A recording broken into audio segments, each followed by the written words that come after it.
आसनसोल नगर निगम के आलोचना सभा में आसनसोल उर्दू अकादमी की ओर से डॉक्टर राहत इंदौरी की याद में बुजुर्ग अदीबों के नाम से कार्यक्रम का आयोजन किया गया। इस मौके पर मुख्य अतिथि के रूप में मेयर जितेंद्र तिवारी, वरिष्ठ कवि, शायर, साहित्यकार का एवं अन्य अतिथियों को सम्मानित किया गया। न सिर्फ तारीफ पे औरात की गुफ्तगू करते हैं बल्कि हालात हाजिरा से भी आपकी गुफ्तगू कराते हैं। उनकी जितनी अच्छी उर्दू है उतनी अच्छी उनकी मेरे उस्ताद हैं। उनकी सबसे बड़ी ये खूबी रही कि उन्होंने जब भी महसूस किया कि शहर में कोई नया लिखने वाला है तो उन ख्वाहिश रही कि किसी भी तरह से उनकी पसंद जाए और जो भी अदबी महफिल में हो अपनी अदबी महफिल को कामयाबी से हमकिनार किया। मेरी मुराद आली जनाब खुर्शीद इंजीनियर मैं बहुत ही तेजी के साथ गजल के दो शेर समाप्त करने जा रहा हूँ। रोज तारों को नुमाइश में चलो, धड़कनों से भी इबारों में निकल पड़ता है चांद वही कहूँगी कि तामीरी पहलू होना चाहिए तरतीब में। हालांकि ये इल्जामात गलत और बेबुनियाद थे, फिर भी मैं क्योंकि इन्होंने अपनी जो ये तक इन्होंने एकेडमी कायम की, एकेडमी कायम करने के बाद इन्होंने सेक्रेटरी बनाया और जनाब मीर हासिम की निगरानी में ये एकेडमी बात कही। मैं इधर के कुछ दिनों में इस बात से इत्तेफाक करती हूँ कि इधर के कुछ दिनों में ये एकेडमी दूसरे इलाके उल्टी भी गई है। ये एकेडमी रानी कही कि राहुल अमीन को नफरत कर नहीं, उन्हीं से ऑपरेशन कराना नहीं करेंगे, क्योंकि जब भी किसी को सर्जरी करना हो तो राहुल अमीन इतना अच्छा सर्जरी करते हैं, उनके पास जाना है। ये तो जस्ट एक एग्जांपल है। हर लोगों को अपने अंदर कुछ ना कुछ स्पेशलाइजेशन लाना पड़ेगा। कोई साबरा मैडम से किसी को कहे कि साबरा मैडम से जाके नफरत कीजिए, वो बोलेगी नहीं, वो लिटरेचर की अच्छी टीचर हैं, पीएचडी किया हुआ है उन्होंने, हम लोगों को पढ़ाती हैं, हम लोग नहीं नफरत। आप कॉमन रहें, कुछ नहीं, आपके अंदर कोई गुण नहीं है तो आप सबसे पहले शिकार। इसलिए मैं ये नहीं कहता कि अच्छा हो रहा है, इसे होने देना चाहिए, इसको नहीं रोकना चाहिए। रोकना तो है ही, हम लोग अपने अपने स्तर पर इसे रोकने का कोशिश भी कर रहे हैं, करेंगे, लेकिन एक तरफ पॉलिटिकल विल के द्वारा इसे रोकना एक अलग चीज है और अपने आप को भी आपको तैयार रखना है। जैसे कोरोना में हम लोग क्या कर रहे हैं, जिनको कोरोना हो गया वो कोरोना का दवाई खा रहे हैं और जिनको नहीं हुआ वो अपना इम्यूनिटी पावर बढ़ा रहे हैं कि हम अंदर से मजबूत रहे कि हमको हो भी तो कुछ नहीं हो। तो दोनों काम करना होगा। दिल्ली में जो सरकार है, एक तरह से जो दवाई खाने का काम है वो भी करना है, उनको रोकना है, वो पॉलिटिकल काम हम लोगों का है। हम लोग लड़ेंगे, रास्ते में लड़ेंगे, राज्य की मुख्यमंत्री ममता बनर्जी है, उनके नेतृत्व में हम लोग लड़ेंगे, वो लड़ रहे हैं हम लोग, ठीक है।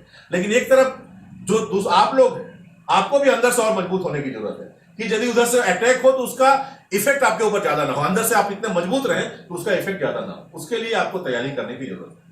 आज से 20 साल पहले हम लोग जिस तरह से रहते थे, अभी यदि उसी ढंग से रहेंगे बिना कुछ तैयार, तो हमारे देश में जो नफरत फैलाने का जो काम हो रहा है उसे रोक पाएंगे। इससे ज्यादा और नफरत की क्या बात हो सकती है कि राहत इंदौरी जी के इंतकाल के बाद भी हमारे देश के प्रधानमंत्री ने एक बार ट्वीट पर एक लाइन भी कहना उचित नहीं समझा कि उनके मौत से मैं दुखी हूं। ये कहने में क्या फिर आप ट्वीट कर देते तो क्या वो फिर जिंदा हो जाते? क्या ऐसा तो डर नहीं था कि राहत इंदौरी फिर जी के चलाए फिर जिंदा हो जाएंगे?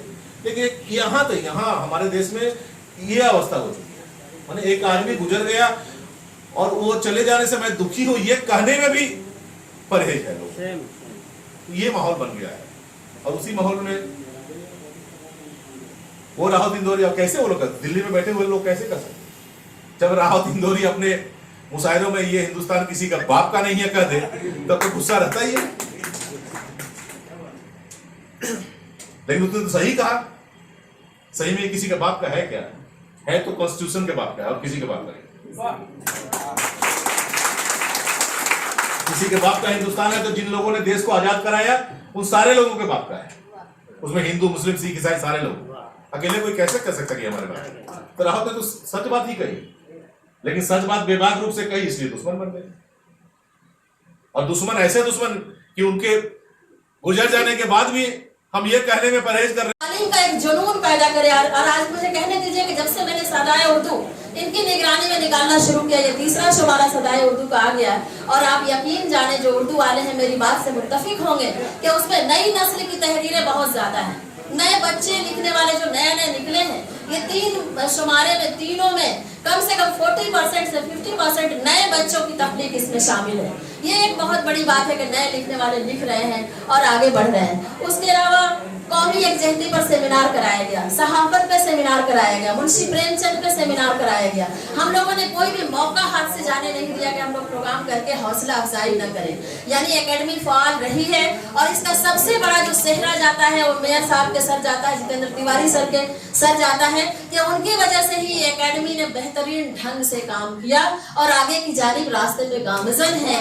और इनका बेहतरीन इंतखाब जो मैं फिर कहूंगी कि MMIC जो मीर हासिम जो सेक्रेटरी बनाया गया, इसका बेहतरीन इंतखाब था इनका, जिसकी वजह से फ़आलियत के साथ ये एकेडमी बड़ी ही खुश उसलूबी के साथ आगे बढ़ती रही। और अब इसके साथ ही मैं ये कहूंगी कि आज का जो ये दौर है, ये जो पैंडेमिक है, ये जो कोविड-19 के दौर में हम सब यहाँ पे इकट्ठे हुए हैं, तवील वक्फे के बाद इकट्ठे हुए हैं, आप लोग दुआ करें कि ये जो एकेडमी है इसने जो राह मुतय्यन किया है, कल को हो सकता है कि एकेडमी रहे, क्योंकि मेयर साहब की सरपरस्ती हासिल रहे कि एकेडमी रहे, हो सकता है कि हम लोग न रहे, लेकिन हम लोगों ने जो राह मुतय्यन की है उस राह पे आगे पीछे आने वाले भी उसी रोशनी में आगे बढ़ते रहेंगे।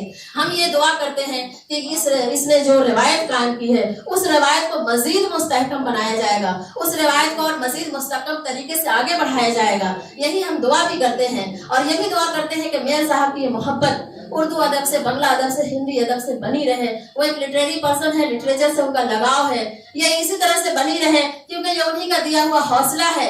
ये कहा जाता है कि तुम्हें ने बढ़ के पिलाई है हौसलों की शराब, तुम्हें ने बढ़ के पिलाई है हौसले की शराब, मजाल क्या है हमारी के आरजू करते। तो बहुत सारी चीजें हैं। आसनसोल से संतोष मंडल की रिपोर्ट, PV न्यूज।